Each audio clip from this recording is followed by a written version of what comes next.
Hey guys, this is Ross Jeffries with a sort of remote location special answers to students video module for Bjarne. The reason I say this is special is, first of all, I'm on the road, but I thought it very important that I get this as soon as possible into the members area for Bjarne to see. And also, you may notice some background noise. I do not have my normal big professional microphone with me, but it was important for me, I think, to get this done and not wait till I got back to my road trip. From my road trip, I've been on the road a lot. So the structure of this will be a little bit different. There's not a specific question that Bjarne has asked me, but observing his questions over the months and observing him in person, I think I have some key insights, some keen insights, which also I think apply to many people who come to this game. So let's get right to it. Fundamentally, and again, remember when I present these things, it's not my job ever to read from the notes. The notes are, the PowerPoint is there for you sort of as a crutch, a stick, whatever you want to call it. But fundamentally, I think when I look at all of Bjarne's questions, there's some things in common. There's a stuckness there that does not relate to the content of his question. And here's what I mean by this, and here's what I mean for you, Bjarne. Let's say your question is about, I'm afraid of disappointing someone at work, or I don't know, I'm afraid this woman may not like me, blah, blah, blah. Just from observing you, I think what's really going on is that the systems that you're using in an attempt to find answers and change for yourself are not the systems that can work for you. And here's what I mean by that. What I mean by that is, you can just ignore this slide for a minute. What I mean by that is, I think a lot of your ways of seeking knowledge about your world come down to arguments you have in your head. Auditory dialogue that you have with yourself, thinking thoughts in the form of internal auditory voice, your own internal voice. And then occasionally also you will look for information, what you call information, what you think of as information. I don't think it's information at all. To me, things only become information when you utilize them in the world with people to observe results. Up until that time, they're not answers or information, they're just potential. And it's through your actions in the world that that potential, that waveform, collapses into something that's actually real that you can use. But having said that, I think too much of your way of processing your world is through auditory dialogue, and that you're cutting out some other systems that could be very useful for you. One of which is, I think, visualizing. I think your ability to tune into visual intuitions about people is severely limited. Your ability to visually get creative information about new solutions to what's going on. That entire system of processing the world is either not functioning, or what's more likely, it's functioning at a very reduced level. So you're robbing yourself of 1/3 of the information, 1/3 of your ability to interact with your world. So one of the things I would suggest you do is begin to develop your visual intuition, your ability to tune in to information that comes into you through internal visual imagery. I don't mean visually, what you see through your eyes. There are a couple ways to do that. One is when you do the beginner's breath meditation that I teach, many people report that their ability to visualize dramatically increases. And then there's a website, I didn't spend too much time checking it out, but you can look at it. It's called learntovisualize.com. So your way of solving things, which is just to put more content through the same system, isn't going to lead you to any better results. Up until now, you've been searching for new content, new digital auditory dialogue to put through the auditory dialogue system. So what I'm trying to point out to you in terms of information programming is that system can't do the job. It's like if you're using Microsoft Word in an attempt to do video editing. The program is just not designed to do that. So I'm not saying that auditory dialogue doesn't have use. Of course it does. It's part of how we process and go through our world. But in your case, there's too much processing power going into that. So I would like you to develop your visual intuition. But secondly, I think that you have a deficit that many of my students have, which is you find it difficult to read the emotions of other people. You assume, because you can't read from their facial expressions what they're thinking or feeling, that anxiety that you feel at not knowing what they're thinking and feeling gets translated into your thinking, oh, something wrong is about to happen, or I'm doing something wrong. So I think if you could learn to get better intuition about what people's facial expressions are telling you about their real emotion, as opposed to your speculation, that would really help you as well. I have these slides a little bit out of order, so one thing you can do, let me skip through these, I don't think I can skip back, I'll get back to it. The other thing is your rumination to experimentation ratio is way off. You'll spend 5,000 points of wondering and worrying for every one point of actually going out and experimenting in the world. Oh, here it is. Reading people's other emotions. Reading other people's emotions as opposed to your own speculations and anxieties. I strongly recommend the work of Paul Ekman. Paul Ekman has got real science behind this. And he has some books and products that can teach you to learn how to read people's emotions from their faces. I have a little HTTP here, a little HTML code for one of his books. I strongly recommend that you do that, because I think a lot of your anxiety in the world is based that you can't accurately read people's emotions. And when you pick up that skill, you'll find a lot of your anxiety is reduced. Epistemology is the study of knowledge. Part of your problem, I think, is epistemological. You don't learn through experiments with people in the world. You learn through your speculation. You think you learn. You just speculate and worry. And instead of experimenting, let me put it this way. I said you can only learn so much through experimenting and guessing. What I really meant is you can only learn so much through ruminating and guessing. You learn a lot. You learn an awful lot through experimenting. So one thing that would help you is if you were to realize that your anxiety about what other people may do with you or how they may be responding actually has no information content. The fact that you're feeling anxious or worried says nothing about what the other person's going to do. It's just a sign that you're feeling anxious and worried. So as soon as you can begin to have a different response to that anxiety, as soon as your response is no longer, oh, I'm about to fail or I'm in trouble, but the response is, you know what, no information here, then you can learn to move into action. So my recommendations, if I were to summarize them, is develop your your ability to get information and intuition visually, develop your ability to read other people's expressions on their faces, and change your epistemology so you learn through your actions in the world rather than your speculation. And this is really about systems rather than answers to specific questions, because I think you need systemic change, not new content. Systemic change, not new content.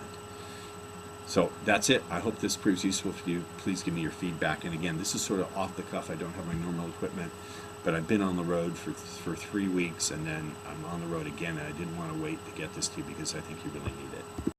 Hi, it's Ross Jeffries, and let's get going with yet another Answers to Students video module. I really enjoy doing these sort of private, custom designed video mini seminars for students. This is going to be a very interesting one. It contains some intricate and complex concepts, so you may find that I discuss things that aren't exactly in the slides, and that's okay. So let's get going with it. And it's for Bjarne. I don't know exactly how to pronounce his name. I think it's Norwegian, similar to Swedish. Bjorn, maybe it's Finnish. I don't know, but let's get to it. Here's the essence of his question, of his post. It said he has a hard time speaking to anybody. And it breaks down into the following things. First of all, if he feels that he's doing something for his own interests, or if he's persuading or marketing or seducing, he has trouble. The other aspect of his problem is he prepares too much. He prepares so much and keeps rethinking and second-guessing himself that he hesitates himself into the ground. That's essentially what this is all about. Now again, as a teacher, it's not my job to read from these slides. These slides are there for you. So here's my response. Here's a gold key rule when it comes to change. Think systematically rather than symptomatically. When people are really stuck, they're so focused on the symptoms that they're not thinking of the system. So my rule as a change worker is to go, okay, setting the symptom aside for a minute, what systematically has to be going on in order to produce that symptom? And then what can we do to change things around? So here are the following 5 questions that we're going to review in this answer for him. And I think as the rest of you watch this, you'll see that this applies throughout life. It applies in many different areas. Certainly not just to this one area that he's facing, and certainly not just for this one person. So here are the 5 questions. We'll go through each one separately in an individual slide. First, I ask myself, where does he not have the problem? So I want to look for the resources. Is there any kind of context, either emotionally or socially, relationship-wise, where he doesn't have the problem? Second, how does he balance sufficient preparation with feeling ready enough to move with it? Third, what are his beliefs about being successful with this? Fourth, what meaning does he give excuse me, to being persuasive or seductive? And finally, how can I teach this person, how can he learn to distinguish signal from noise? So let's get to these. First I ask, where does he not have the problem? Well, it's obvious. He says it's easier for him when he's working for someone else's outcome or benefit. So when someone has a problem in one context, but in another context he doesn't have the problem, I ask the following questions. And I ask it for you, Bjorn.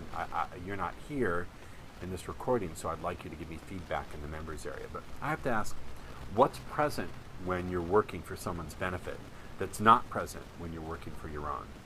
When you're working for someone's benefit, is there anything present in terms of the way you're thinking, in terms of what your beliefs are, in terms of what you're doing with your physiology, your internal representations? What's present when you're working for someone's benefit that's not there when you're working for your own benefit? And then if we turn the question around, what's absent when you're working for someone's benefit that's not absent when you're working for your own? For example, when you're working for your own benefit, if you're trying to seduce someone or sell someone, if you've got some voice in your head ragging on you going, this isn't right, when you're working for someone else, that voice is not there. So we want to look and say across the board in terms of what's going on in your mind with your internal representations, how you're breathing, what you're visualizing, what you're saying to yourself, in terms of the meaning that you attach to things, what's present when you're working for someone's benefit that's not there when you're not working for someone's benefit, what's absent when you're working for someone's benefit that is there when you're working for your own, because those begin to show you the elements of leverage. Now here's another question that we really want to help you address, which is, how are you going to balance sufficiently preparing with knowing when it's time to move? This is really important because obviously there's legitimate, reasonable, adult consideration that when you do something you want to be sufficiently prepared. So what is the signal inside that's going to let you know you're sufficiently prepared versus the signal that says keep on preparing, you're never sufficiently prepared? It seems to me that when it comes to preparation, you have a routine running that has no exit strategy. It's running, running, running, but there's no point where you check and you go, okay, I'm ready, I can stop the procedure. If you're always preparing and always preparing, you never get around to actually doing the thing. So we have to ask, what's the signal inside that would let you know you're prepared? There are other areas in life when you know you're prepared. So what is the kinesthetic sensation you get in your body that lets you know, okay, I'm ready to do something? Second thing I would like to ask is, what are you assuming without proof about the responses of other people that in fact may not be true at all? If you're assuming that people are going to reject you if you're not absolutely perfect, if you're assuming that people require you to be totally smooth, totally slick, totally competent, then that's a working assumption I think is in fact not correct. Other people may not be carrying the expectations for your performance that you carry. And in fact, I can tell you when you're really, really slick, people don't trust you. People like it if you're a little bit hesitant, stumble just a little bit. And third, this is really crucial. And again, these are questions I'm bringing up for you. We need to have a dialogue because I can't, in a recorded video, totally address your needs. I need to have feedback from you. So it's important, Bjorn, that you respond to this in the members area. How do you learn to distinguish between a reasonable desire to be ready and a crazy need to know with certainty? These are things that we really need to work with you. Now, my next part is, what are your beliefs about being successful with it? Do you think that if you succeed with persuading someone else or seducing someone else, that you have to hurt them? In your mind, does getting what you want always equate with the other person being cheated or hurt? And if you do, I think that's a really bizarre belief. There's no proof for it. Does that mean when other people get what they want from you, that they always have to hurt you? I don't think so. So the real question for you is, what would be the most useful but realistic, notice what I said, realistic beliefs about you succeeding without hurting others? If you form the belief that says, I always help others get what they want when I get what I want, that's a good thing to aim at. See, something like that. But however, sometimes people don't always get what they want. You don't and they don't. So you might want to form a belief, something along the lines that I do my best to ensure that when I get what I want, other people get what they want and more. Something like that. I want to also ask, what meaning do you give to being persuasive or seductive? You know, a lot of people think that using speed seduction is a way of making up for flaws that they have. well, the other guy's better looking than I am, he's giving her more. Or they think that it's bad, or it's cheating, or it's doing some minor crime like stealing someone's watch when you shake their hand, or picking their pocket. Or it's a way to get around the fact that you're offering the second best to people. And what I'm trying to get you to understand is that the energy that you offer when you do speed seduction and the emotions that women experience when you do speed seduction, that's not cheating women. That's giving them what they really want. That's the gold coin that women are looking for. And again, finally, this is about signal to noise. It feels to me like in this area of your life, you generate a lot of considerations that aren't even necessary. You glue on a lot of extra stuff that really doesn't even have to be there. But for some reason, when I think about you and in this area, I think of a car that's attached lead weights to the tires to keep it from functioning properly. So one of the things overall I would like to ask is, how can you quiet down your system to allow your actions in the world to tell you how things work and what's right or wrong for you? If I look overall at what's going on systemically with you, one of the things that's going on is you rely on your thinking in your mind to tell you what's going to work rather than your actual experimenting in the world. And really, that's not a way to find out what works. For you to stretch yourself and find out what you can really do in the world, you need to experiment. And if you think that by simply adding different content into your spinning things in your head, you're going to make big shifts, that's not correct. So really, this is one of these videos where I need your feedback and participation. I want to encourage you to email me, and what we're going to do is, if you have a video camera, we'll get in and do a private mega meeting, you and I. But it's very important because I've done my best in this, but I need your answers and your feedback to these. I hope all of you have found this very important. There's some keys to personal change that I've impacted, that I've compressed into this video. They're essential that you get. Hi guys, it's Ross Jeffries, your one, only, and favorite guru of getting some, with a fabulous instructional video module for October 2009. And this is how to linguistically leverage your stuck points into stepping stones so you can power yourself up your learning curve. I'm really excited to be presenting this module. It deals with something I think that we all can see profound implications into. This deals far deeper than simply getting good with women, but really about how to set yourself broadly free in many areas of life. So let's get to it. Language. I've said many times before, language structures our thoughts. We think in language. Now it's true, we also think in visual imagery and there are feeling components to thought, but primarily the primary building blocks of our language, the bricks in the wall, to use a metaphor, perhaps not the best metaphor, are words, language. And it's equally true that the deeper structure of our thinking is reflected back in the language that we speak. If we know how to listen carefully, people will reveal to us the operating metaphors around which they've organized the meaning of their experience. And this is very powerful. So here's the idea. We can use language to glue our problems right back to us, or our language can free us and open up an entirely new range of possibilities that we couldn't even consider before. So here's the thing. I am not someone who believes in positive thinking. I do believe in rehearsing result and cultivating energy and all that. But understand, it's important to be able to see where you're going wrong, where you need improvement. I don't want you to gloss over it. The issue is, can you start with the problem, but don't make the problem the entire story. Don't make it the end of the story or the whole picture. See, usually the way people language their problems, and I'll get specific in a moment, creates it in a way where the problem becomes the end of the story and the entire picture. So absolutely, I want you to see where you need improvement, but I don't want you to stay stuck or glue it back to you. So here's the master change key. Learn to be specific in time when you first language the challenge or the problem. Many times guys say things like, I can't talk to women. I'm not closing women when I get them alone. I have a hard time opening groups. Now, I'm sure you have languaged your own challenges in this way, and there's nothing wrong, again, with recognizing where you have a problem. But look at this statement. Look at the first one. I can't talk to women. Well, when specifically can't you talk to women? Are you stating that this lack of ability is something that you believe will be there in the future? Does it apply to your present? Or is it just something, a description of what's happened in the past up until now? Because you're not specifying it in time, it not only is a statement about what you've experienced, it is an affirmation and a claim about what you believe you will continue to experience. Now, this may seem like a subtle distinction at first, so I'll say it again. When you say, I can't talk to women, what are you really doing?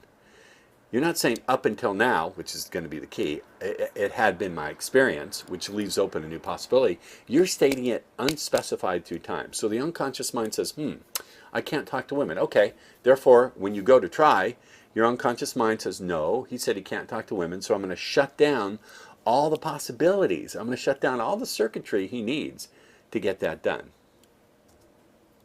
So again, looking at this slide, it sort of reiterates what I just said. It doesn't specify when the time limit when the limit occurs. Is it a statement about the past? Is it about the present, about the future, all three? So again, it's not just a statement about the problem up until the moment of the statement. It's an affirmation and re-owning of the limitation throughout all time. And so just simply by the way we language things, we can glue a problem unintentionally. Not that we want to, not that we're self-saboteurs or we're bad people or we're afraid of success. I really don't believe that. I think just the way we language things can continually glue the problem right back to us. And the other side that is offered is, well, just think positive, which is equally stupid, because then you don't see where you need improvement. So here's the first key to setting yourself free and languaging it properly and usefully. Here's the three magic words, up until now. So I would say something like, up until now it has been the case, or up until now it was the case, or up until now it had been the case. And then state whatever the stuck point, issue, or challenge is. Up until now it had been the case that I could not open groups.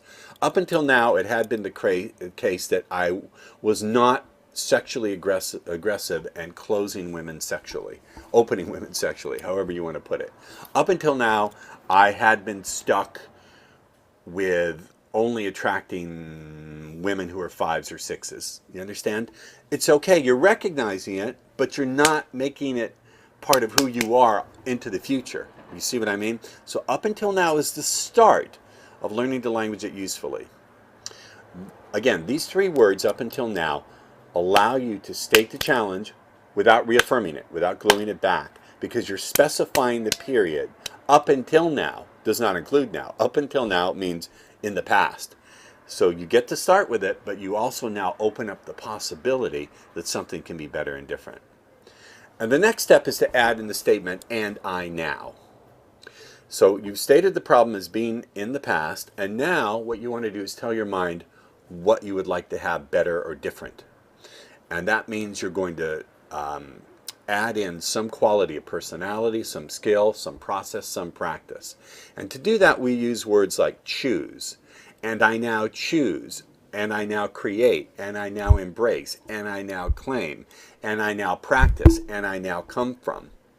These are powerful words because these are words that imply that you are at cause. You're no longer at effect of the phenomena. You are at cause, and you are directing yourself powerfully to take on some quality of personality or skill or process or practice or all of those things combined. And I like these words. I want you to write these words down. Choose, create, embrace, claim, come from, practice. And what you're going to do now is add in some ability. I now claim my ability to easily approach any women anywhere I go or find myself. How's that? I now claim my ability to easily approach any woman anywhere I go or find myself.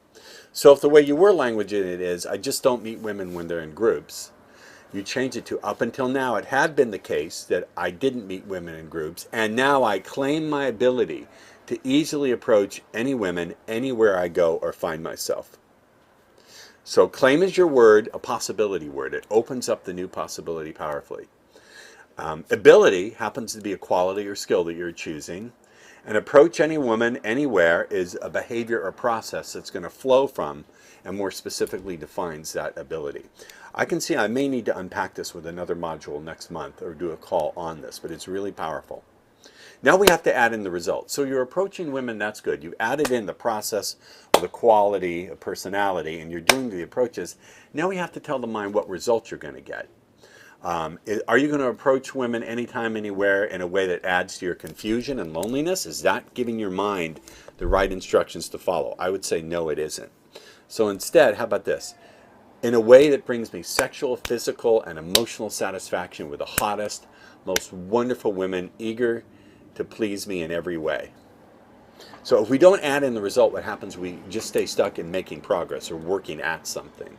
And also we have no vision to motivate and inspire us and guide us. If you add in what the result is going to be from the practice, then it adds incredible motivation. It keeps you going. It means that each step you take actually strengthens the power of the vision that pulls you forward. You create a feed-forward loop such that each step you take in practice, putting those skills or those qualities of personality into practice, each step you take feeds the vision of where you want to go. And that motivates you, and the vision, in turn, empowers the steps that you take. Now, simply languaging it properly is not enough. You then have to put it into action. The next step is to vividly mentally rehearse what those new skills will be and then go out in the real world and practice. Do you understand? So here's a review of the steps. First, acknowledge the challenge, but remove it from your present and your future by saying up until now. Add in and I now. Then you're going to create your choice words, your power words. Embrace, claim, create, choose, come from. Then you're going to name the skill, process, quality. You're going to name it with ownership. Not the aggressiveness, but my aggressiveness. So you want to include ownership now. Then you're going to name the result in a way that brings me what? And then you're going to rehearse and practice new behaviors, responses, and attitudes. I've given you a lot here. This should be a entire day mini seminar because I put a lot of quality and a lot of content in here. But I want your feedback on this. I want to acknowledge someone. Much of this was influenced by the learnings of a man by the name of Robert Tennyson Stevens. I have to be ethical and give that man credit for influencing how I've thought here. I think I've upgraded and unpacked what I learned from his teaching, but nonetheless, here's his CD course. It's Conscious Language 101 at masterysystems.com. I don't know him. I've never spoken with him. I sent him one message on Facebook and got a strange response in my book. I don't buy into a lot of what he teaches. He's kind of a nut about the Bible, but his stuff on language is first rate, and I feel I owe him this debt of acknowledging his work. Go there and get his Conscious Language 101 CD course. You can only get it at his site. You can't get it on Amazon. So again, this is my way of being ethical, responsible human in the world by having the integrity to acknowledge my intellectual influences. It's the way you should be as a teacher. It's the way I choose to be as a teacher and as I walk the path of teaching. So Robert, thank you for that. And even though you don't know me, you've graced my teaching. I appreciate it, though you're a nut with some of your Bible stuff, dude. Okay, I want to get your feedback on this. You can see I put a lot of thought into this. Hey guys, it's RJ, and I'm very excited about this instructional video module. This is part 1 of 2, and I think I should give you a little bit of background about why I created this module and its companion module, which is the next one you're about to see after this one. I've been thinking a lot about overall, the big, broad, overall picture of what are the various things that keep guys stuck, keep them from learning. The more I think about it, the more I realize that actually success with women shouldn't be that difficult. Once you get out of your own way and you sort of see the matrix and you have a good strategy for getting out of your own way and staying out of your own way and a good strategy for learning and seeing what you're doing right, it should be relatively easy. By that I mean, even though it may be difficult at times, it doesn't mean it has to be a struggle. If it's a struggle, then there are stuck points. And now that I'm on my, if you can believe this, I wrote my first book in 1988. I just finished my second book. We're in the process of editing it. We'll talk more about that next month. But I've really been thinking about the deep structure of what keeps guys stuck. So I created this in the next module, the companion piece, part 2. So you can really look at this and go, wow, this is me. This is me in this one, this is me in this one. And then we can address subsequent answers. So let's get started with this, okay?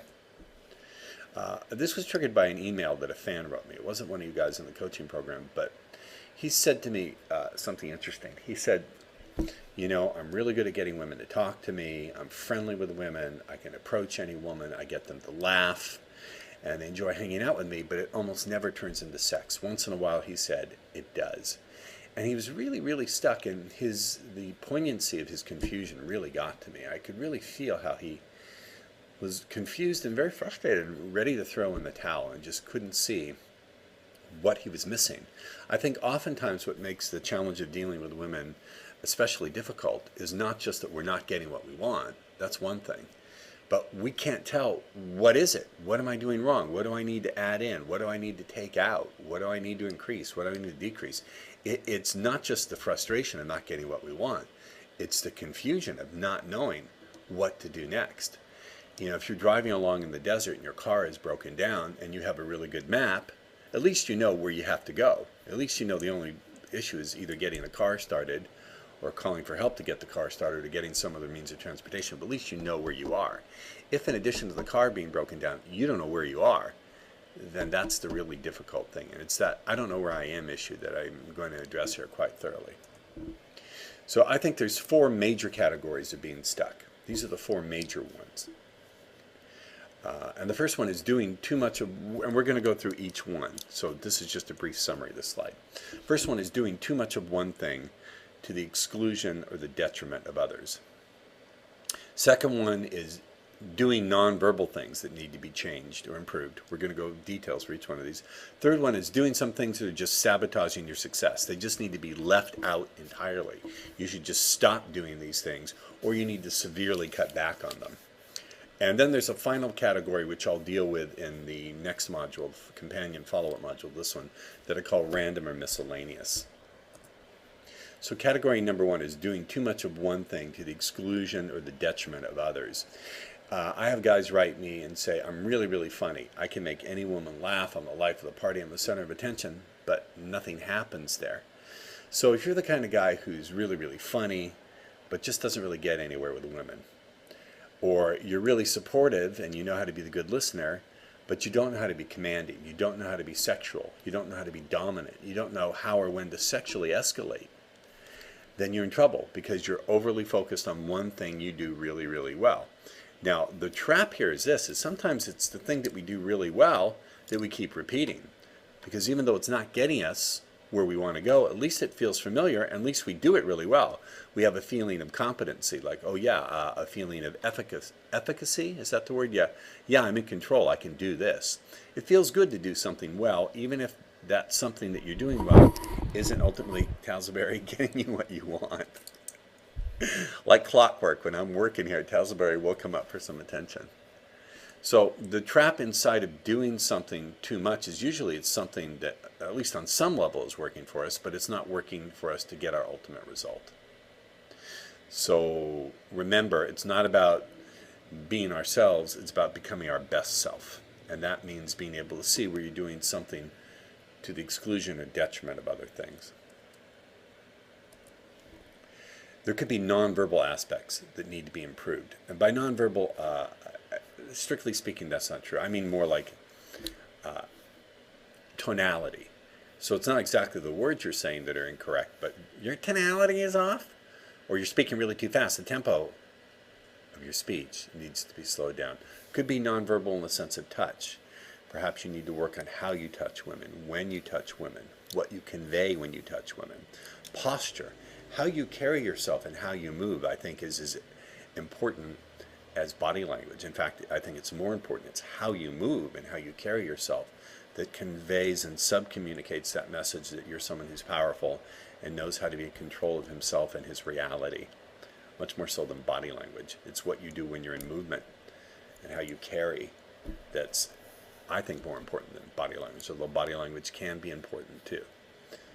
So remember, when we're over-focused on what we say, the actual words, we're missing the nonverbal elements. Now, you say, but Ross, I thought speech seduction is about language. Yes, it is. It is important to know the words, but if you're over-focused on the words and you're ignoring the non-verbal aspects, or I should say the non-digital aspects, let me back up a minute and explain that.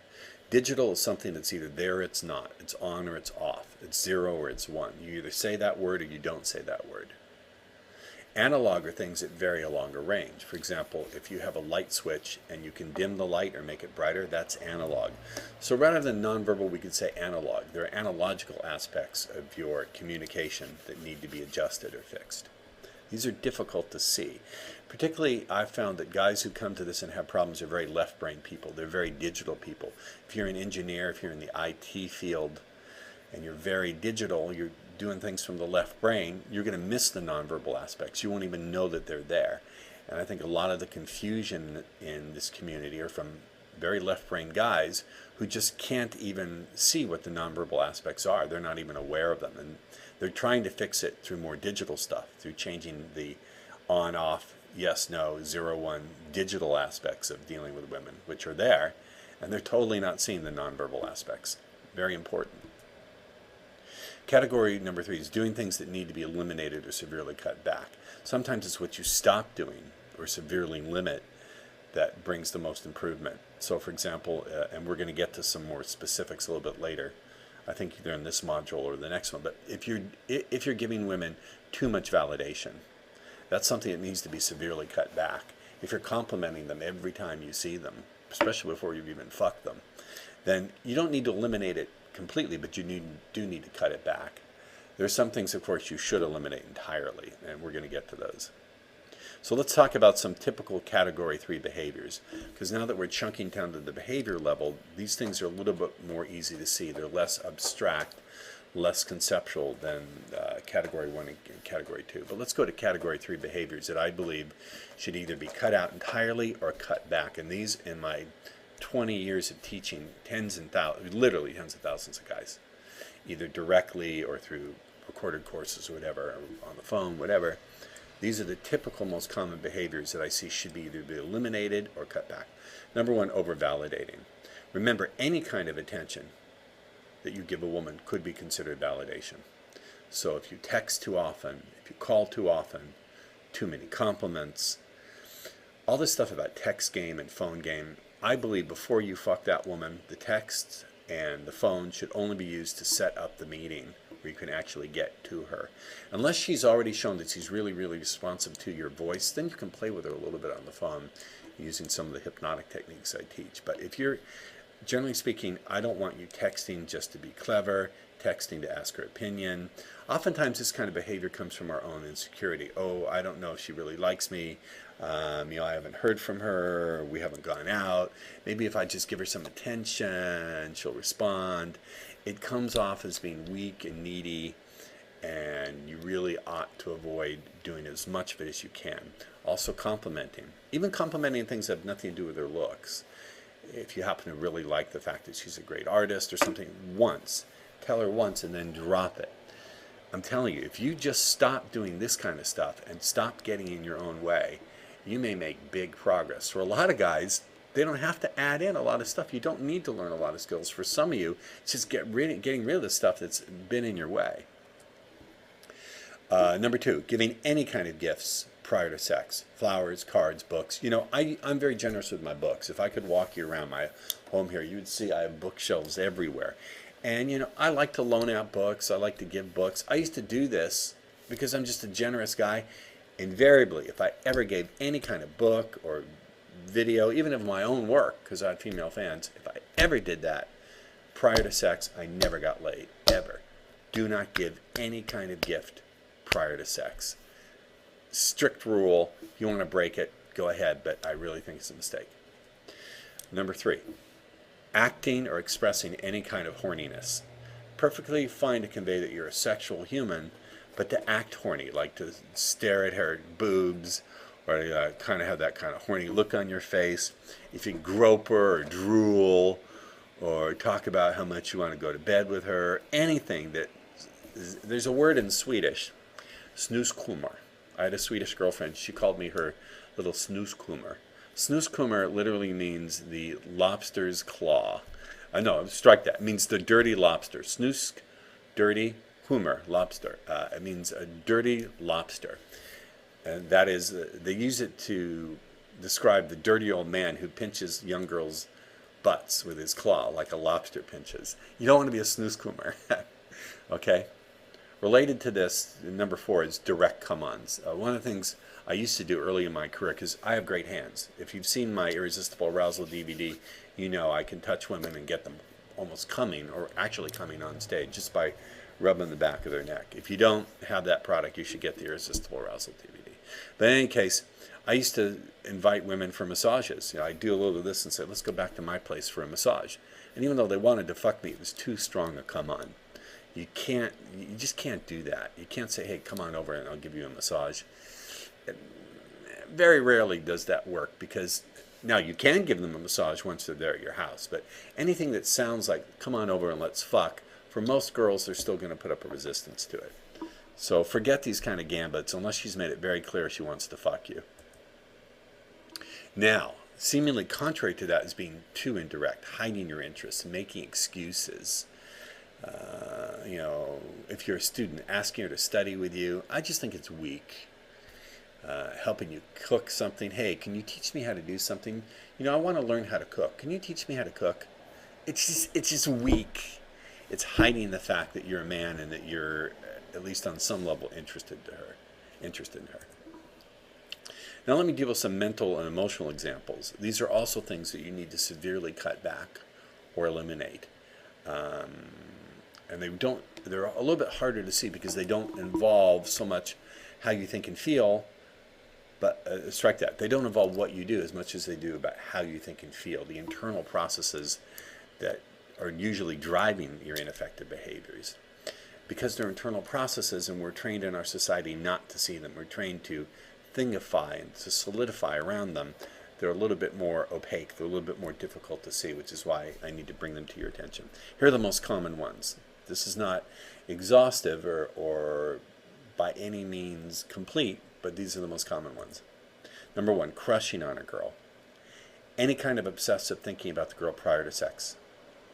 This could include wanking to her more than once. Okay, before you fuck a girl, you get to masturbate to her once. Anything more than that, it's a form of crushing, sexual crushing. Projecting a future with her, imagining introducing her to your friends, going on vacation with her. It's wrong on multiple levels. You got to watch this behavior and stop it, because it just sends out a wave of neediness. If you want to talk about the metaphysics, it's like leaning forward into that future and you wind up pushing it away. It's a wave of metaphysical neediness, so you may not crush on a girl. You have to stop doing it. Number two, sort of related to this, is putting her on a pedestal in your mind. Assigning qualities to her, fantasizing about her being super or special or amazing, projecting qualities into her that she may not even have. This is very, very common, very common. And it's encouraged by popular music. Baby, baby, you're the best thing that ever happened to me. You're the light of my life. This kind of behavior is commonly encouraged by popular music, popular culture. It's reinforced, so you have to be very careful not to do it. Guys who are really great with women don't do any of these things. I guarantee you, naturals are partially natural not because of what they do. Naturals are partially natural because of what they don't do, or what they do very little. You see, you want to get good at something, ignore what the expert ignores. Ignore what the expert ignores. Avoid what the expert avoids. Shun what the expert shuns. And number three, needing her validation as opposed to preferring it. This is really tough. Beautiful women, we have a natural thing as guys. Well, we have a beautiful woman on our arm. She likes us. We must be a great, high-status, amazing guy. Guys who are naturals have that process under control. Now, when they lose that process and when they really buy into that is when they start losing control of the relationship and they get dumped. These are very, very, very difficult disciplines, but if you can do them, it's a big if, then you'll see massive progress just by what you stop doing or by what you cut down doing. Rather than learning 50 different routines and a double reverse super backflip neg, if you can learn how to do what to avoid and what to stop and what to cut back in these categories, you make massive progress. Now, one of the reasons why I teach a meditation discipline is because meditation allows us to take a lot of the drive out of these mental processes so they don't overwhelm and overtake us. We can see them as they're just subtly beginning to arise before they fuck us up and make us trip over our own dicks. Number four, allowing a girl who's flaky on you or not responding or not coming through sexually to tie up your emotional mental energy trying to figure her out. If you've ever had a girl flake on you and you spend so much time figuring out why did she do this, or you go out and she doesn't fuck you and then you start running around your head, why did she do that?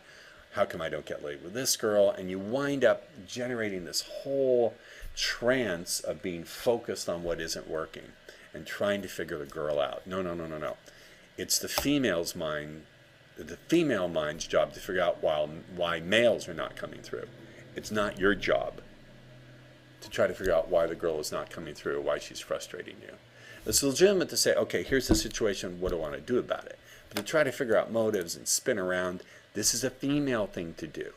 The more you do it, the more your penis shrinks and you begin to grow vaginal lips. Okay? I want you to imagine yourself doing this, and every time you do, think of yourself starting to menstruate and go buy tampons, because that's what you're doing to yourself. So I'm sure this is going to generate a lot of conversation, a lot of thought, a lot of controversy. I would like to hear your feedback and your comments on it. Part 2 is coming up. I'm going to record it in a minute, and that's the random and miscellaneous category of hidden stuck points. I've hoped you enjoyed this. I want this to generate a lot of controversy and a lot of talk. And I know you've seen yourself in this. Okay, here we go with part 2 on exposing hidden stuck points. Now, we've already watched part 1.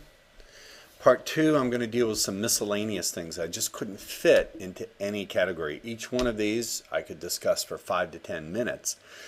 We don't have that time. This module would be 3 hours long, but I think you're going to see the value in this, so let's get going. So here we go. Random miscellaneous category. I just couldn't find a way to put this into any other of the first 3 categories. This is a big one. Having the wrong set of assumptions and ideas about female sexuality. This is particularly a big one if you come from a religious background. About 15% of my students are people who've had a severe, restrictive religious upbringing that says sex is wrong unless it's between a married man and a married woman, and they're married to each other. There's a lot of messages about sex and female sexuality. So if you have been somehow taught to believe that women don't love sex, I had a student a few months back in my coaching program, this program that you're members of, presumably for watching this, and if not, you should join rjcoaching.com. He told me that he had this idea pounded into his head that women don't love sex from his parents, who were very religious. I said, here's what you do. Go to the most busy part of your city at lunchtime and count all the people. Just count them in your mind. And then ask yourself the question, if women don't love fucking, where are all the people coming from?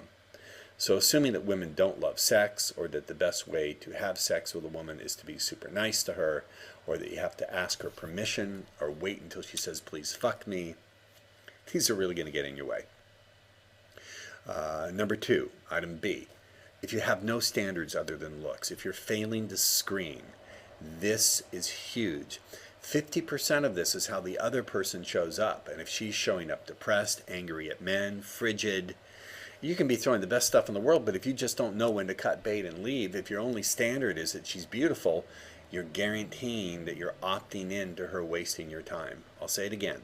When you don't have standards other than her looks, when you don't screen based on her behavior and her energy and her vibe, you are opting into her agenda to waste your time for whatever reasons she likes to do that. Again, number C, this is related to this, is not getting that how she shows up and who she is and what she's open to is 50% of the game. There's some guys out there who teach same night lays. They teach that they're really good at going into a club or a bar and pulling the women and getting them to go home with them. But what they're not telling you is half that skill set is spotting the women who are ready for that. I had a guy who I actually like, kind of an acquaintance of mine. He teaches for another company, and I was at his birthday party, and he was bragging about how in that very chair in the karaoke bar, he had sex with a girl right there on that chair. And I said, you know, you're probably not the first person she's done that with. And he said, oh, yeah. My point being that if you want that kind of adventure, you have to know how to look for that kind of girl, which implies your knowledge that how she shows up is 50% of the game.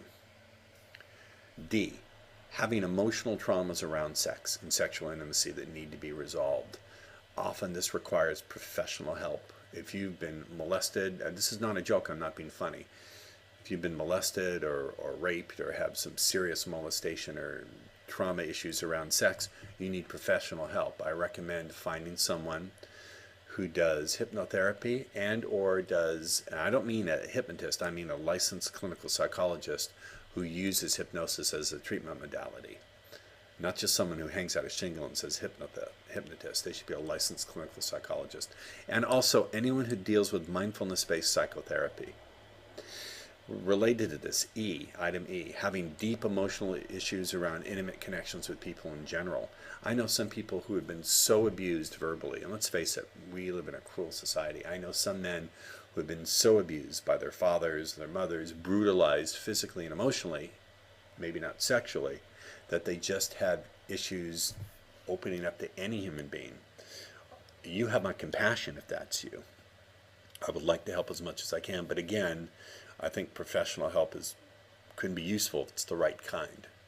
So I would seek out someone who does mindfulness-based psychotherapy, and or someone who's qualified as a clinical psychologist to do hypnotherapy. There's some of you who are high-functioning Asperger. I don't mean Asperger, I mean Asperger's syndrome. It means you're very high-functioning autistic. And that means the hardwiring of your brain is not functioning in a way where you can read emotional cues. You just can't do it. You do not know how to read facial expressions, people's emotions. You can't tell where they're at emotionally. High-functioning Asperger, again, you should seek professional help for this. H, you don't have a good rehearsal strategy for new behaviors, new states, new beliefs. You would like to have the new behaviors, new states, new beliefs. They exist as something you would like to get. They're on the menu. You don't know how to put them on your plate. So having a good rehearsal strategy for wiring in new behaviors, new beliefs, new states, so they become second nature. This is part of what I teach in my Nail You're in a Game and my Magic and Psychic Influence programs. This is really big. This is part of the the cognitive emotional infrastructure that keeps guys stuck. That is having the incorrect ratio, a less than useful ratio of thinking to acting. This is gigantic, and it's very, very common. What do I mean by this? I mean, for every one girl you actually go and talk to, you read 10 books. You get 5 home study courses. You think, you spend 100 hours thinking for every 1 hour you're actually out there sarging. This is a systemic, process level, deeply embedded stuck point.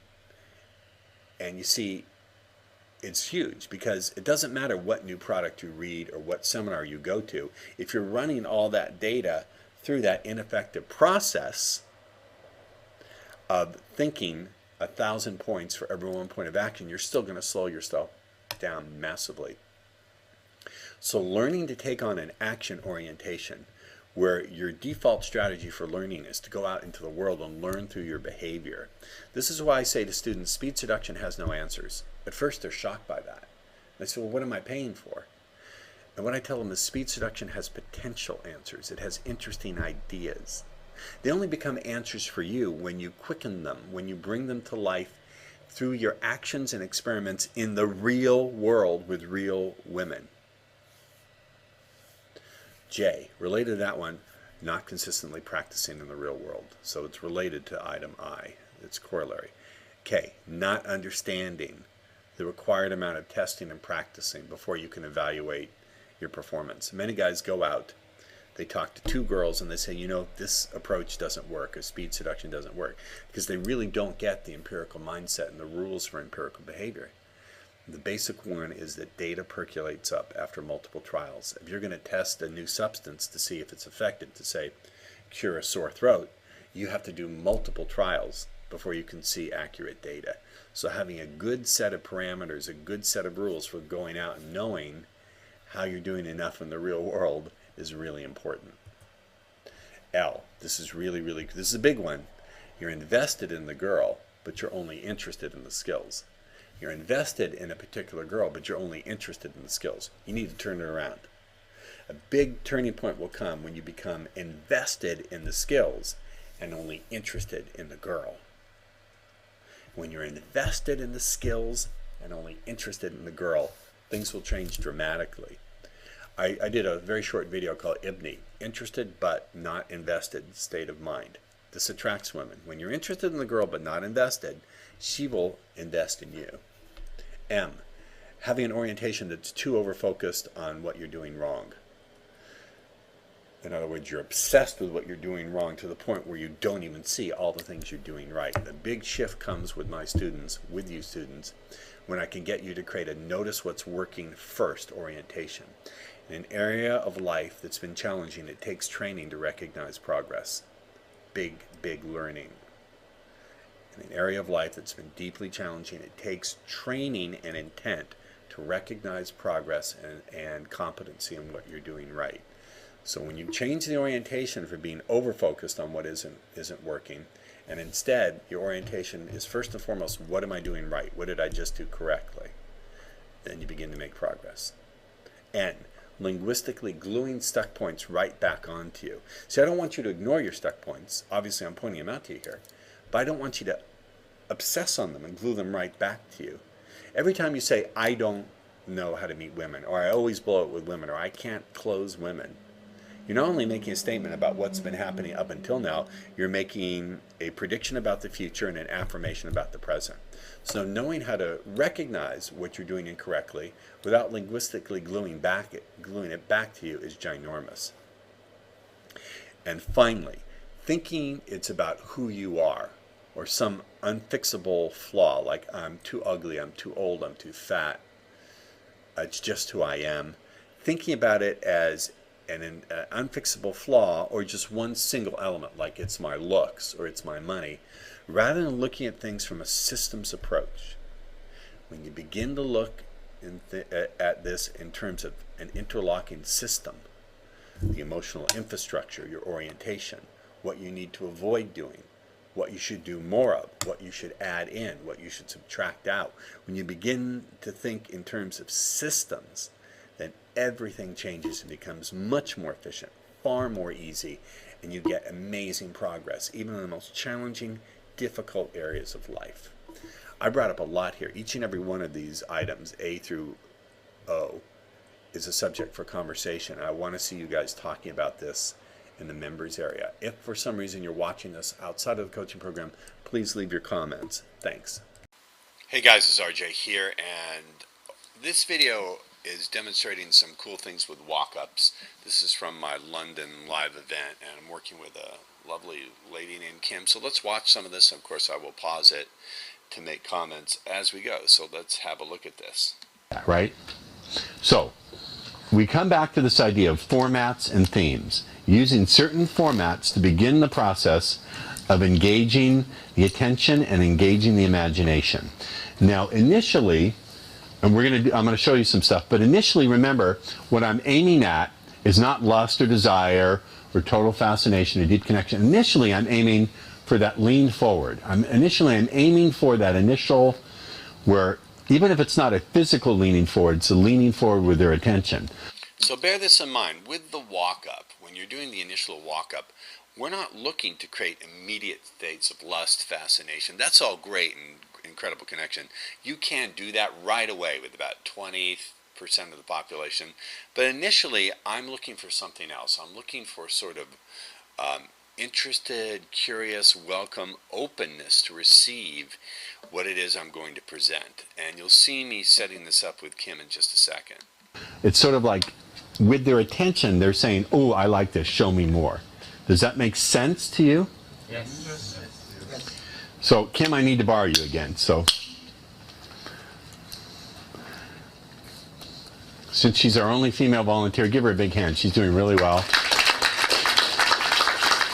Cool shoes, too. Huh? Take them off. Being petite isn't bad. It just means you're closer to the earth. No, it doesn't. Okay.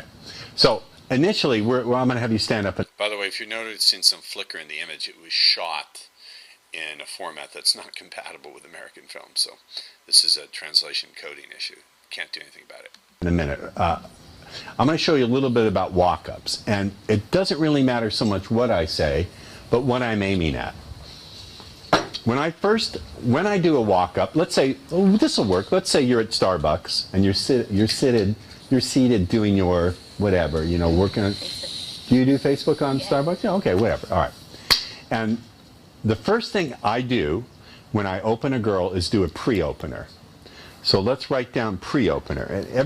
Now you're going to hear me say this again in the video, but the point of the pre-opener is to let her sample my voice and sample my presence so she knows that I'm not dangerous. Everything I'm going to show you, I'm going to explain why I do it. A pre-opener is just designed to give a woman a little sample of my voice, a sample of my presence, a tiny little sample, so she can... does anyone here have cats? Yeah. Okay, do you have cats? I do. Okay. Have you ever seen a cat do this thing? Where they like open their mouth and they kind of make a weird face like that? Have you seen that? The cat has an organ on the roof of its mouth called a Jacobson's organ, or a vomeral nasal organ, where it's sort of a combination between taste buds and smelling. They're taking scent molecules on their tongue and lifting it up from their tongue to that organ so they can sample it just a little more and gain more information from it. This is not a language pattern, I'm telling you the truth.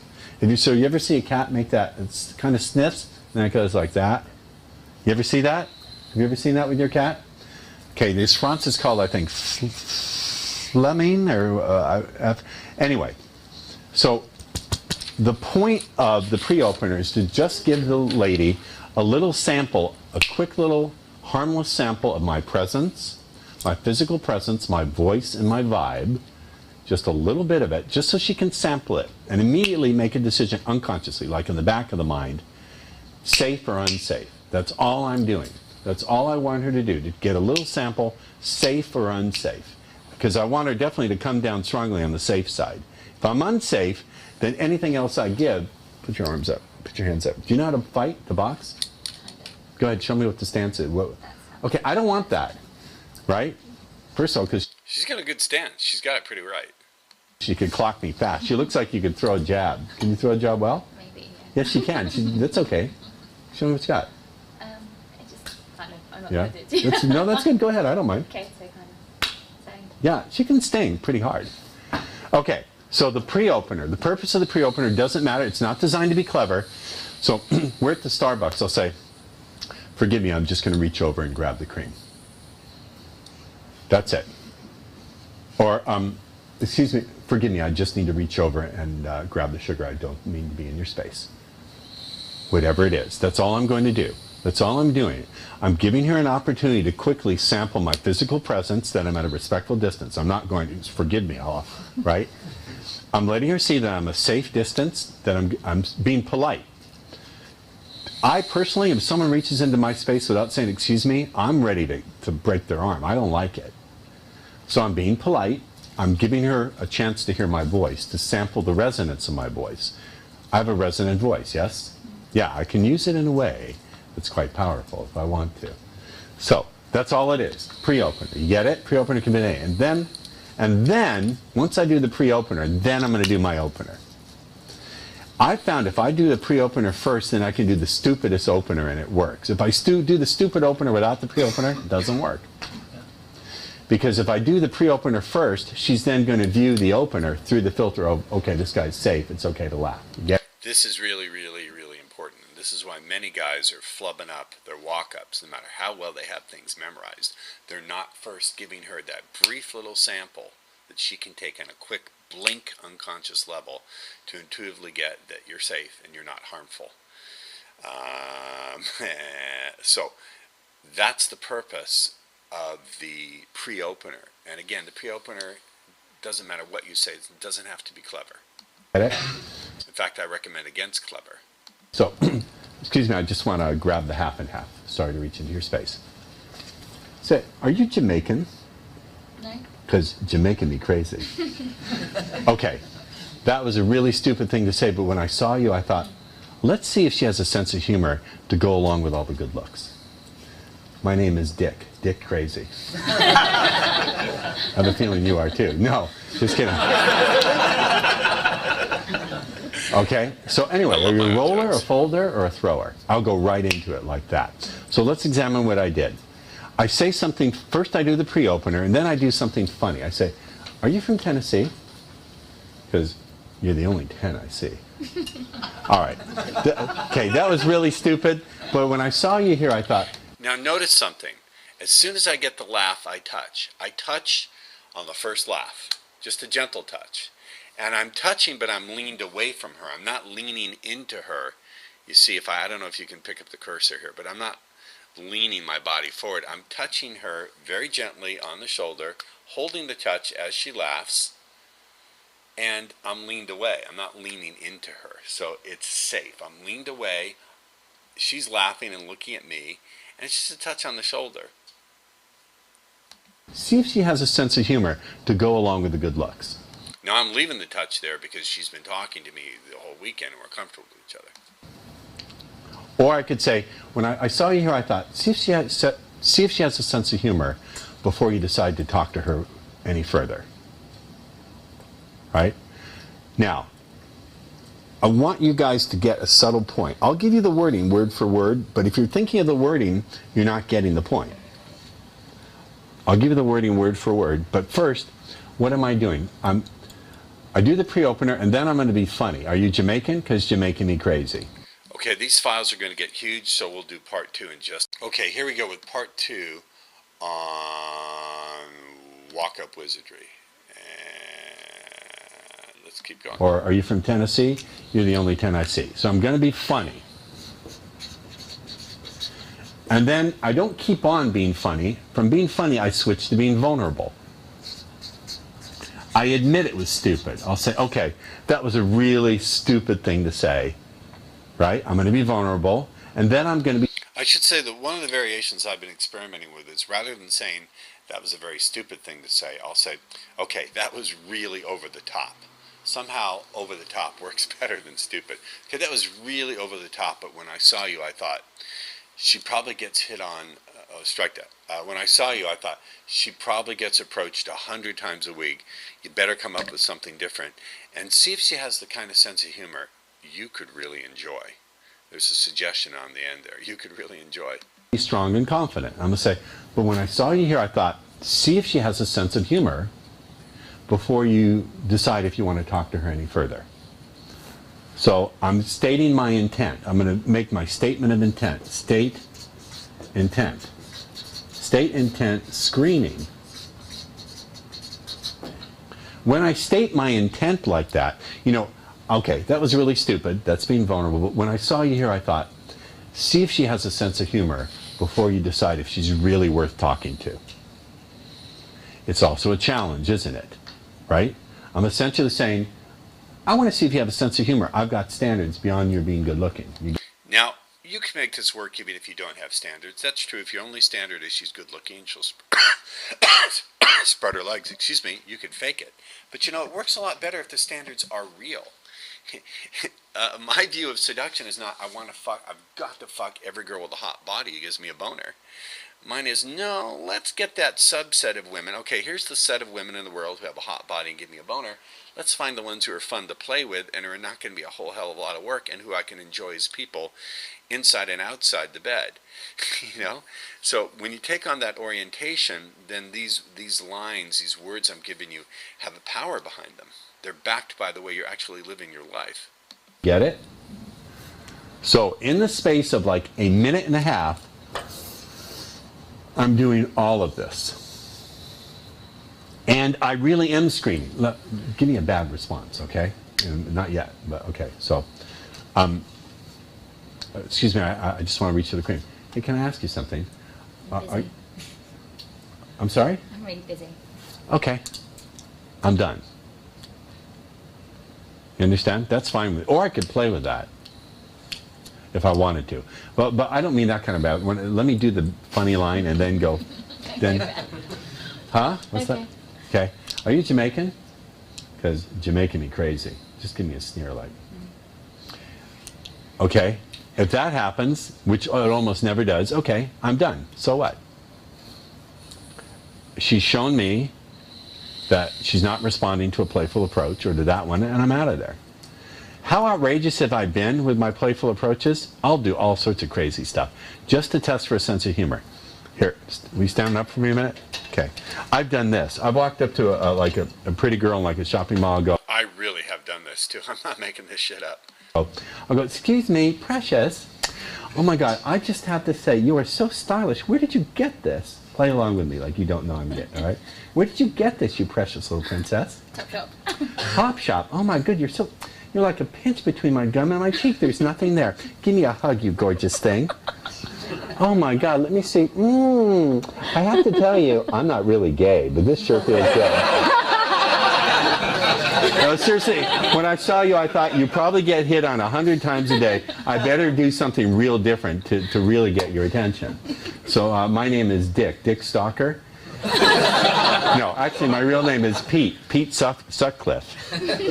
Pete Sutcliffe was the Yorkshire Ripper, never mind, mass murderer of recent English history. Never mind, guys, don't say your name is Pete Sutcliffe or Charlie Manson or... Never mind. Does anyone know who that is? Okay. The Yorkshire Ripper, that's right. By the way, I'm holding your hand just a little longer than I should. I've done that with girls. I'm not going to do it with you, but come here. I'll do some of that. Here, give me, like, I'm hugging them. I'll actually like go, oh my God, let me feel those buns. I'm like squeezing their buns and, oh my God, you're so firm. And I just have to say, I'm starting to feel a real tingle. See, she likes this shit. Look, that's a laugh of genuine enjoyment. She's not faking that. She likes me. So, you know, the funny thing is about women is if you have a good, strong male presence and you're okay with what's going on yourself and you're okay with her having a response that's not this good, because you know you'll either learn something from it or you'll move her to a response that's good, then you'd be surprised at how pliable they become. They never have a bad response. They're laughing, and then I say, listen, I know that was really totally See, I touch. Notice the touch. I touch on the laugh. outrageous, but when I leave a distance when I touch. My body is not leaning into hers or close to hers. It's still at arm's length. saw you, I thought, So this is cool. I'm demonstrating. People often ask, how soon should I touch? And here you're seeing it. she's so pretty, she probably gets hit on 100 times a day. Think of something different to really get her attention. Now that's flattering. Do you understand what I'm saying? Do you get it? Have a seat. So you see how I'm using this to get her attention by being funny, and as soon as I'm funny, I then go to making my statement of intent. I even admit that what I did is corny and stupid. If I admit that it's corny and stupid, that she can't be thinking, oh, that was corny and stupid, because I'm saying it first. I'm admitting it. I'm saying, of course it's corny and stupid, but I saw you, I thought, she's so cute, she probably gets hit on 100 times a week. Think of something different. Just think of it. And so I just had to come and say hi that way. I hope it isn't too unusual, but you look like you're a really fun and playful person. That's a really good one, too. I hope it isn't too unusual, but you look like you're a really fun and playful person. I hope it isn't too unusual, but you look like you're a really fun and playful person. So you do your funny stuff and you say, okay, that was really over the top. But when I saw you, I thought she probably gets hit on 100 times. She probably gets approached 100 times a week. So think of something fun and different and see if she has the kind of sense of humor you could really enjoy. Anyway, I hope you're a fun and playful person. You seem like it. What is she going to say? No, I'm not. I'm a stuck-up bitch with ice cubes in every place, right? So I'm going to do that pre-opener. You could also say, well, I'm glad to see it seems like you're a fun and playful person. When you've done all that, you can say, anyway, I'm glad to see it seems like you're a fun and playful person, meaning you're still not sure about her, which implies you're testing her. And also, if I can, my name's Dick Dastardly. I'm going to hold the hand just a little bit longer than I should, just a little bit longer, not that long. You turn red fast. Oh my God. I'm just going to hold just a little, one more time. My name's Dick Dastardly. That's a normal handshake, right? My name's Dick Dastardly. Hold on.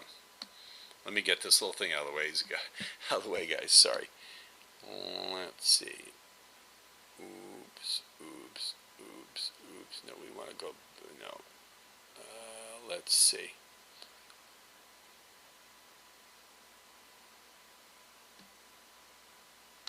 I don't know. Possibly, maybe. Why? Because when I saw you... Hold on. Sorry, guys. You're just going to have to put up with a little bit of my technical ineptitude here. It's like this. Just a tiny little bit of willpower. It's not... I just want to test subtly. Give me your hand one more time. So I'll say, my name's Ross. Ah. Okay. Good.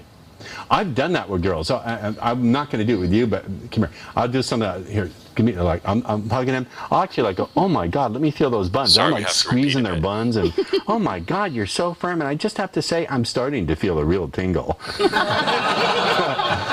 They never have a bad response. They're laughing, and then I say, listen, I know that was really totally outrageous, but when I saw you, I thought, she's so pretty, she probably gets hit on So you 100 can watch times the a day. touching again. Think of something How I different touch and to how long I really hold get it. her attention.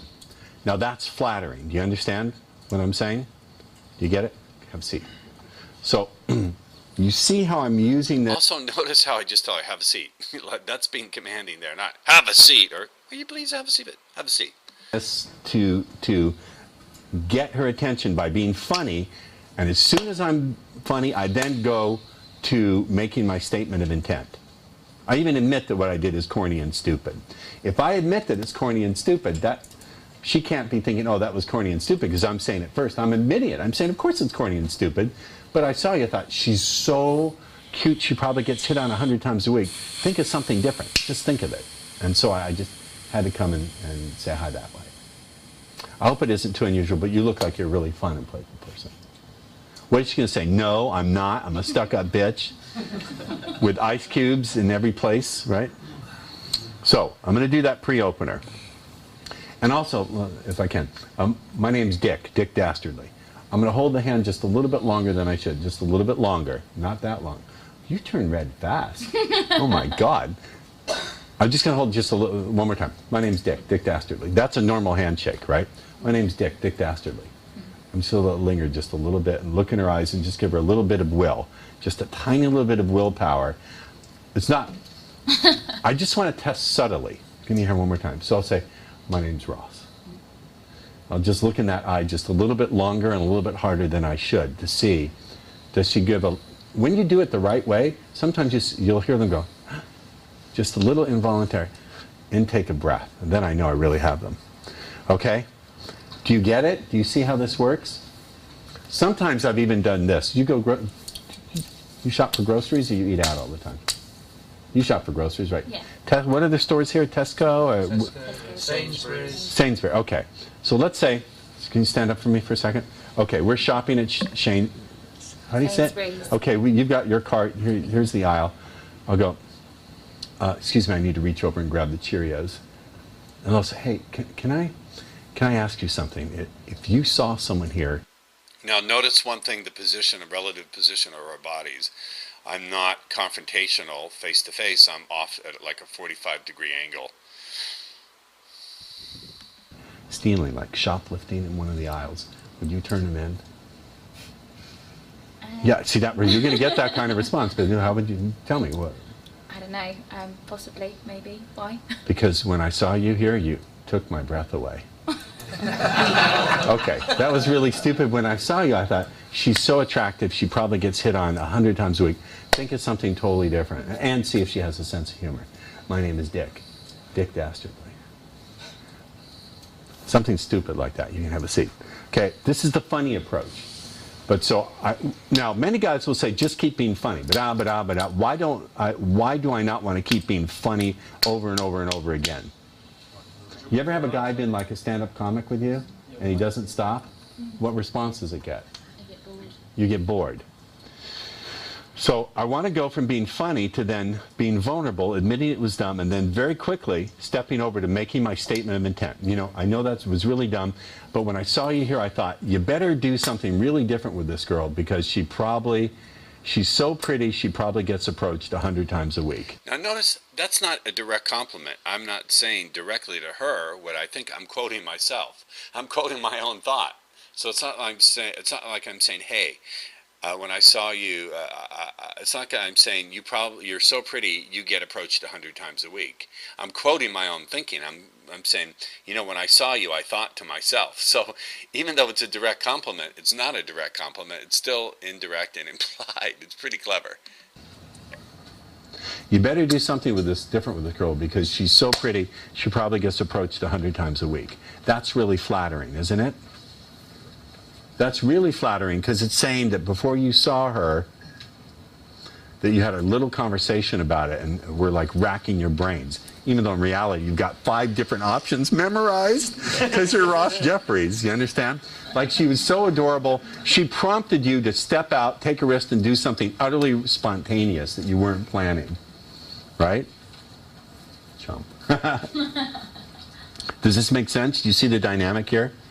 Then I'm going to introduce myself, and I'm going to do a little bit of an intrusion.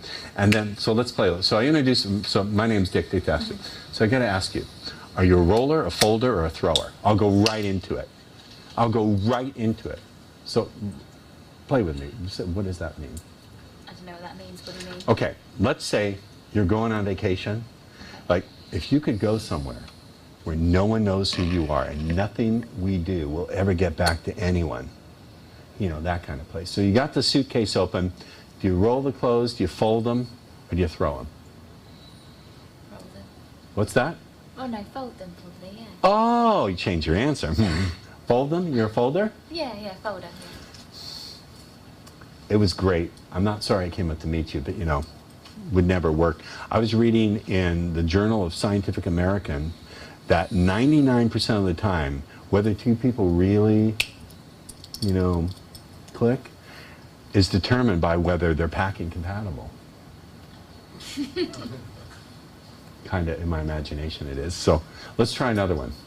Okay? Let's see if we're snack compatible, right? So I don't want to get too far into that once we go past the introduction. But okay, that was the second part. Okay, let's get going with part 3 of this.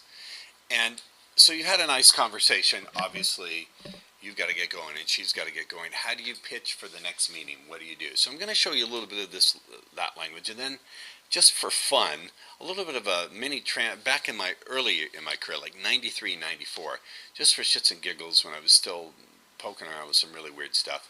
If I sensed that the girl was highly tranceable, I would do a little trance induction with my business card and get her to hypnotically give her posted hypnotic suggestions to call me back. I've already gone over that here in the coaching program, so I don't want to belabor it too much, but let's just watch this. I think you'll enjoy it. Oh, you're an eat-arounder. Okay, I think possibly we can get along. You know what? I'll tell you what. I'm about to check out. I only have, obviously, you're really busy. I can see you got your keys in your hand. I got to get going too. I don't have a lot of time. But I'll tell you what, there's a Starbucks right over there. Why don't we go pop out and have a little cup of coffee? I only have like 10 minutes, but I think it'd be fun to sit and talk for 10 minutes. Yeah, if you've got some Reese's Pieces, yeah, go on then. Oh, okay. That's one thing. Or let's say I see that we both don't have time. I now have to make, I have to get an agreement to meet again. So I'll say something like this. I'll say, look, I know I've been kidding around here, and I know we don't really know each other. I don't know you, and you don't yet know the person I am. But you know, if you're not with someone right now who's with you in the way you truly want them to be, then maybe we owe it to each other to hang out and spend some time. Okay. Okay. So I'll tell you what, why don't we exchange information? I'd say something like that.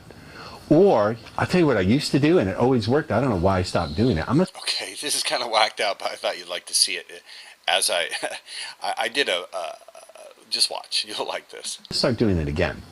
If you sense, as I sense with, and notice how I just frequently touch her, just reassuring touches on the back. No big deal. Kim, that she's very highly visual. You make imagery in your mind very vividly, right? Oh, look what she does. She just did. You see it? So if I sense that I've got some interest that way, I used to do this trick. Forgive me, I don't do it anymore, but I'll show you how it used to work. I just stopped doing it. I don't know why. It was stupid. What I did is I got a card made. I don't have any with me, but I made a card with my name and phone number on it. That's all it said, right? Pretend that's a card with my name and phone number on it, okay? I'd say, you know, I'd say the following thing. I'd say, at some point in the coming week, I'm not sure exactly when you find yourself thinking about this conversation and you think, you got to talk to that guy. I want to talk to that guy again. You got to call him. You'll look for my number right here on this card. And then they grab it, right? Usually within 24 to 48 hours later, they call me. Listen to the pattern. What I said is at some point in the coming week, and I'm not sure when, you might find yourself thinking about this conversation. That's a hypnotic command. So write down, find yourself thinking about this conversation. You can use this in business too. You see the application. You might find yourself thinking about this conversation.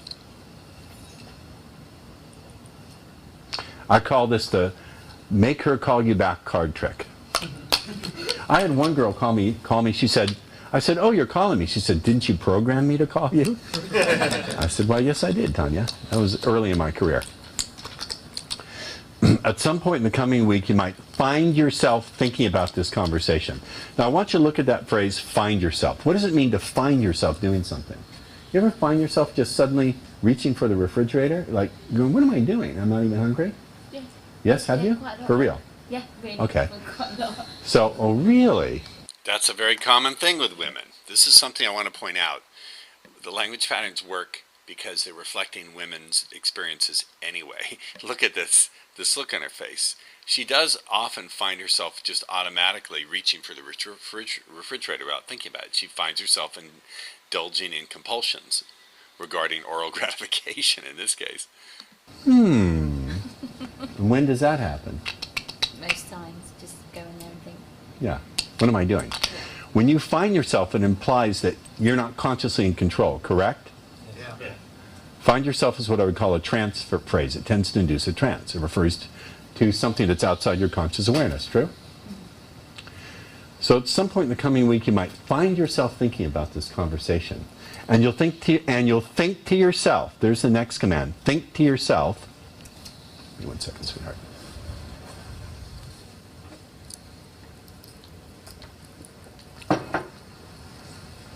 Great posture, by the way.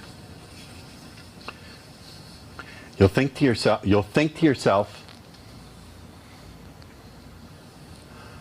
listen to me, I wanna talk to that guy again.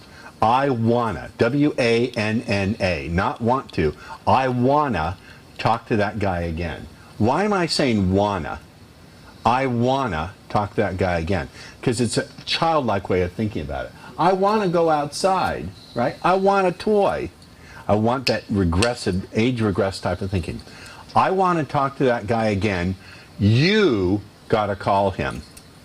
Have you ever thought to yourself in the third person? Have you ever thought to yourself like, you got to go do this, Kim? Yeah. Have you ever thought, not I got to go do it, but have you ever, I'm sorry, have you ever, I'm trying to rest my foot there. But honestly, have you ever thought like, you got to get moving, or you're late, you got to get going? Yes. Have you addressed yourself in the third person? Yeah. Yeah, you sure have. So I'm just imitating what people do. Generally speaking, when people are expressing a childlike desire, they don't say, you gotta go have some candy. It's, I want to have some candy. Right? I want to talk to that guy again. You gotta call him. And you'll look for my number right here on this card. Now, if I observe that they tend to think of their pleasures there, I'll put the card there. Now, breathe in, it gets bigger. Breathe out, it gets smaller. Okay, this I normally would not do in the field at all. I would never do this in the field, but I noticed her response is so hypnotic. When I raised the card up, she locked onto it so strongly that I figured since I'm in front of the room, I may as well give a nice little demonstration of trance. So here we go as a bonus. Breathe in, it gets bigger. Breathe out, it gets smaller. Close your eyes, take a deep breath. Breathe in and out. And as you tune in to how you... Now what I want you to do is ignore my words, or you can pay attention to my words. You can ignore my words and pay attention to my words, but watch her responses, how strong they are. Watch her breathing. At one point she licks her lips with pleasure. Watch. You can hear my voice. Notice how you can hear my voice with your ears, and that's true. But notice how you can begin to hear my voice from the inside, moving from the inside outward in wave after wave of good feeling. Breathe in, the feeling gets bigger. Breathe out, the feeling gets smaller. Breathe in, the feeling gets bigger. Breathe out, the feeling gets smaller. Now watch what happens. I notice this when women start to go into a sort of erotic kind of trance or feel strong erotic feelings. You see this slight little lip part. Their mouths open just a little bit. And it doesn't matter, Kim, whether you focus in on where you feel the feeling flowing first. Here we find the focusing commands, where you feel the feelings flowing first. or whether, as you continue to breathe in and breathe out, You see it again, the lip part. you focus in on where you feel the feeling flowing. And it's not because she's not breathing with her mouth. She's clearly breathing with her nose. So this is pleasure. Watch this. Next. See that? When we talk about where the feeling's going next, she licks her lips with pleasure. And the mouth opens even wider. You see that? If you want to know what pleasure trance looks like, there you go. Or whether. One more thing you'll notice, you can't really see it here. The quality of the video is not good enough to see it, but she's also turning redder. You focus in on where you feel the feeling flowing that feels absolutely the best. What matters, really matters, is how you can go back and forth between feeling the wonderful flow of good feeling and also tuning in to your desire for more. Just like when it's a very, very, very hot day and you're anticipating diving in or walking into a cool, refreshing pool of water, you can feel the anticipation of taking that first step, that first plunge. In the same way, really wrap yourself around the warmth and strength of my voice. Take a deep breath. Breathe in the power, the warmth and strength of my voice, allowing you to wrap yourself around the power of my voice. And as that's happening again, it doesn't matter whether you tune in to where you feel the good feelings flowing first, Now I'm taking it through the or whole whether you cycle tune again. into where you feel them flowing next. See that? When I get to where they're feeling flowing next, that's something, I don't know where that is. I suspect it's in the naughty regions, because look at the mouth open. Or whether you tune into where you feel them flowing now that feels absolutely the best. What matters is how you can go back and forth from feeling the good feeling to paying attention to that anticipation, to that desire for more. The more you feel the anticipation for more, the desire for more, the more the good feelings bring even better. Now this level of stuff, I would only do this with women after I'm fucking them, because you're really training them to really lock into you. It's not necessary with any normal mammalian human female to do this much to get laid, but it's useful once you're having sex with them. Better good feeling. The more And what I'm doing here is also building a chain of response between her good feeling and her desire for more. Her desire for more and her good feeling. I'm training her mind to respond to how she should interpret the fact that she's having good feelings. Okay, that's enough for this. That's it for part 3, and I want to hear your comments. Hey guys, RJ here. This is something that I am very proud of. You will note that you don't see me here. I'm not going to show you the video portion of me today. I'm having a very bad hair day and really don't like how I look this morning, so you're just going to get the video, the audio commentary. This is really, really going to be a powerful lesson. I would suggest you watch this lesson at least 3 or 4 times and really understand the implication. And I may do a little mini video broadcast workshop on this, but it's really, really important. It has to do with the way suggestions work and the distinction between suggestions and commands. Now, they do work hand in hand, and I would strongly suggest that you use them together. In fact, I would say it's impossible to use only one without the other. But that said, let's get to this, and this is really, really powerful. I'm very, very happy that this person submitted this question. I want to continue to encourage you to submit your questions on the discussion board. There's no question too complex or too simple, too vague, or too clear. I'm happy to answer anything, and even if it's not a specific question, if you just want to make a report about a SARG you did and then have me critique it, I'm happy to do that. So let's get right to it. His question is, can I talk about something completely innocent? Can he talk about something completely innocent, like going to the grocery store and embed lots of commands in the right sequence, of course? Fascination, connection, attraction, lust. Is that enough to get the girl going? Let me just say a few things before I go further, delve deeper into this question and unpack my answer. He's talking about doing states in the right sequence. And I used to teach back prior to 1997 that you should always first create a state of fascination and then go for things like connection and then go for body feelings. I, of course, no longer teach that and haven't taught that, in about 13 years. That sequence is powerful and effective for people who are already good trance subjects.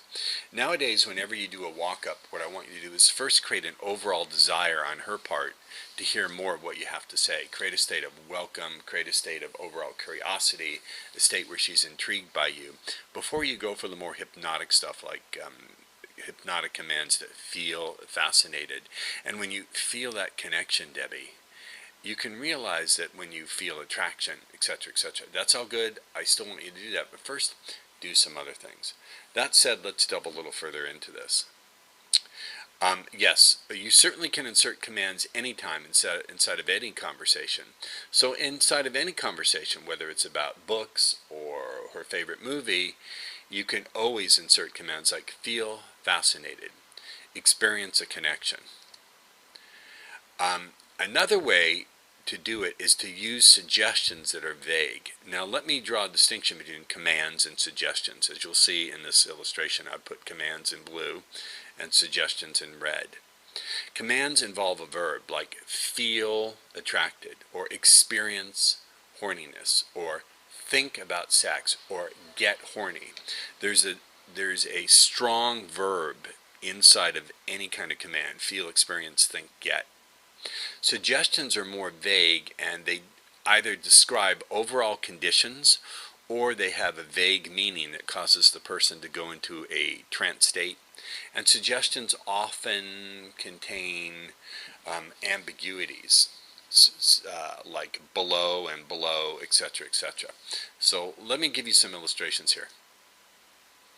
Here's an example, and again, the commands are in blue, the suggestion is in red. When a person starts to feel fascinated and get very aroused, it's interesting that sometimes I find there's something else you want. Now, feel fascinated, there's a strong verb there, feel, and then there's a condition, feel fascinated, or a feeling. Get very aroused. When I say there's something else you want, well, that is designed to cause them to do an internal search, like what is the something else they want? Want it in what way? Note something, the commands are specifically directing the listener's consciousness. They're telling him to feel fascinated, get horny. They're setting a specific direction for the listener's consciousness. The suggestion is far more vague. What is the something else that they want? And that vagueness, when you say there's something else you want, notice also there's an IU shift. I say when I feel fascinated and feel a connection, that's when I realize there's something else you want. So there's also an IU shift there. But anyway, with this, notice when I say there's something else you want, I'm not saying whether it's something sexual, something else in the store, something else. I'm not saying what that something else is. Nor am I saying when they want it or how they want it or how or when they'll discover what that is. Now what happens? When you're vague like this, it causes a momentary pause in ordinary consciousness. And the listener will actually do a search on the unconscious level to find the meaning that works for them. So you're actually accomplishing a couple of things here. You're causing them to pause in their consciousness and create something of a trance state. And then that trance state will deepen as they attempt to find the meaning of the words. This also makes them a lot more susceptible and responsive to any further commands that you do give them. One thing I want you to notice is when you play with suggestions and you're vague, you will very often notice a momentary trance response right in the listener's face. As soon as you're vague, you will notice them. It's almost like a small little startle response where they almost look like you've stepped on their toe or they've just observed something that they don't understand. It's often quite visible. The more visible it is, the more you know you've got a really good responder. Okay, so here's my example of a great use of commands and suggestions for the supermarket. when you're in the supermarket, or even if you're just talking about going shopping. Even if you're not in the supermarket, you could say, I was at the Vaughn's or the Kroger's or whatever the supermarket chain is, the Tesco. I was at the supermarket the other day doing some shopping, and then you could just say this. And you could also use this anywhere. You could use this in a clothing store or shoe store. Notice that the commands are in blue, the suggestions are in red. So I say, when I go to the store and you're looking for something that's on the list, sometimes I find there's something else you want, but you didn't put it on. So you just reach for it when you see it, like an impulse buy. That's why they have the candy and the gum and stuff right when you are checking out, instead of embedded deep inside the store, like on your back shelf. So let's go through this. Here are the suggestions. Let me talk about the suggestions. They're vague. What is the something else she's looking for? Looking for how, in what way? What is the something else she wants? Look at some double meanings. When I say checking out, does that mean she's at the register buying her purchases, or does it mean she's checking out of ordinary consciousness and going into hypnotic state? You've all heard that expression. You ever been talking to a friend of yours and suddenly their mind wanders and they're not listening, and you say, hey, you just checked out for a minute. Where did you go? So notice that. And note the sexual suggestions involving the phonetic ambiguities. When I say embedded, deep inside, am I saying in bed, like in bed with me, or embedded, meaning stuck deep, as well as deep inside and on your back? On your back shelf. Am I saying on the back shelf in the back of the store, or she's on her back? You see what I'm driving at here. One more point. The suggestions are vague. There's something else you want. There's something else you're looking for.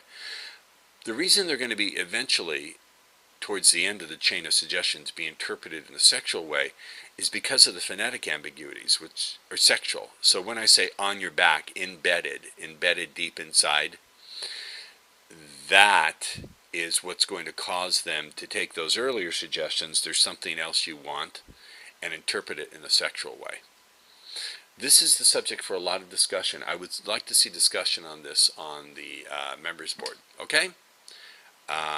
Thanks a lot, and I'm looking forward to your feedback. Hey guys, it's RJ with the final instructional video module for October 2009. Once again, as you're watching this, I want to encourage you guys, please submit your questions. I would like to do more answers to students, but it's the same people submitting them, and the questions kind of suck. So come on, guys. The purpose of this video module is to avoid information overload.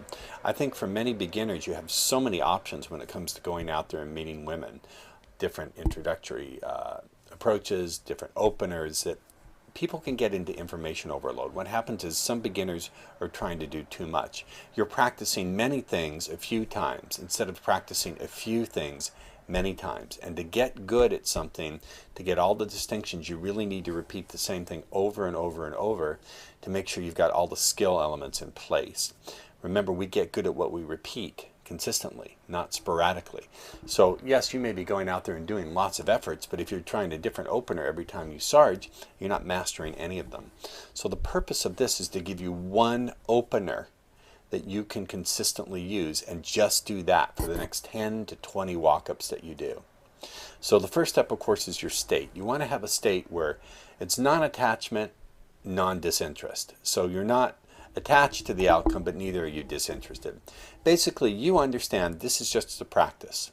That the purpose of this is not to pick up any woman, but to get good at one approach, to get down the skill sets of that approach, and that includes pacing, being aware of yourself in a very relaxed way, controlling your tonality so it sounds great.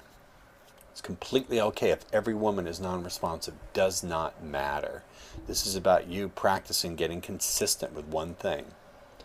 So the next step is to pick one location where women will be engaging with life rather than looking for men. So I don't want you to pick a more singles location like a club or a bar, but instead I've been working Whole Foods markets and Coffee Bean and Tea Leaf or Starbucks. Pick one location though, don't pick two. I want to keep it simple. Pick one location. And if it turns out that there aren't a lot of women at that one location, find another one. But generally speaking, the guideline is there's going to be a lot of traffic at this location, and it's going to be a place where women are engaging with life, not looking for men. Although, you know, women may be looking for men anywhere, open to it. Step 3, I want you to pick one pre-opener.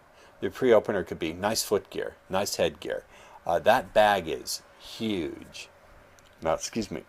Remember, the pre-opener should fit. So if she's wearing unusual shoes, nice footgear. If she's wearing a hat, nice headgear.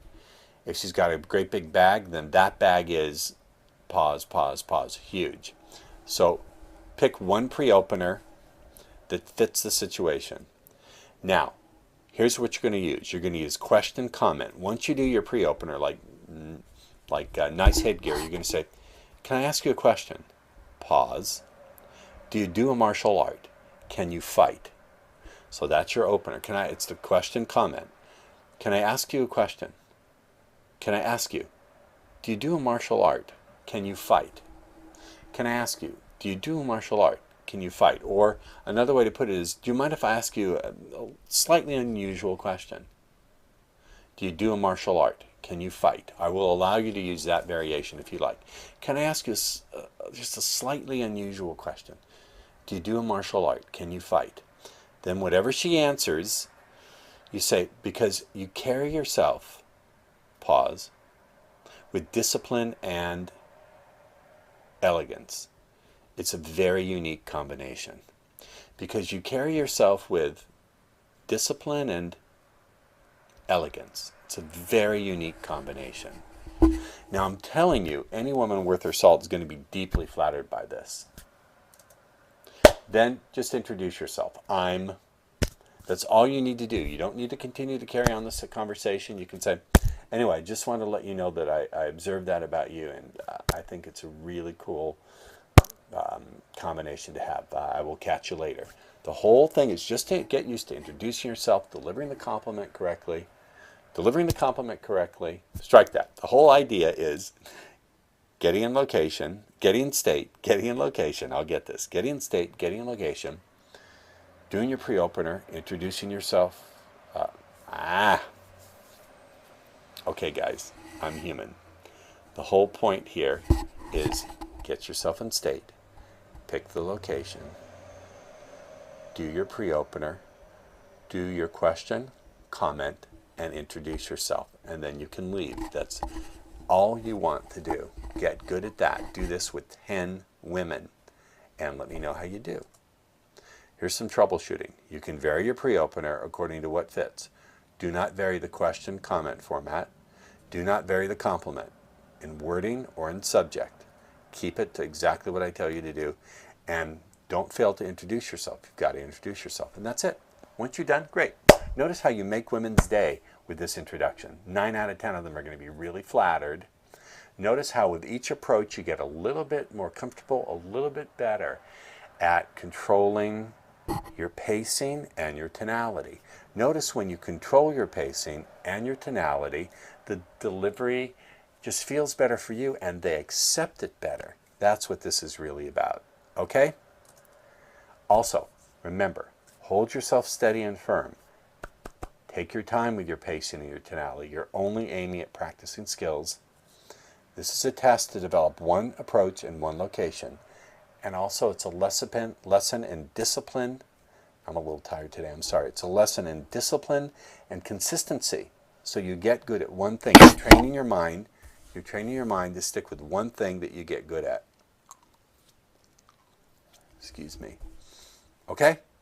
All right, very good.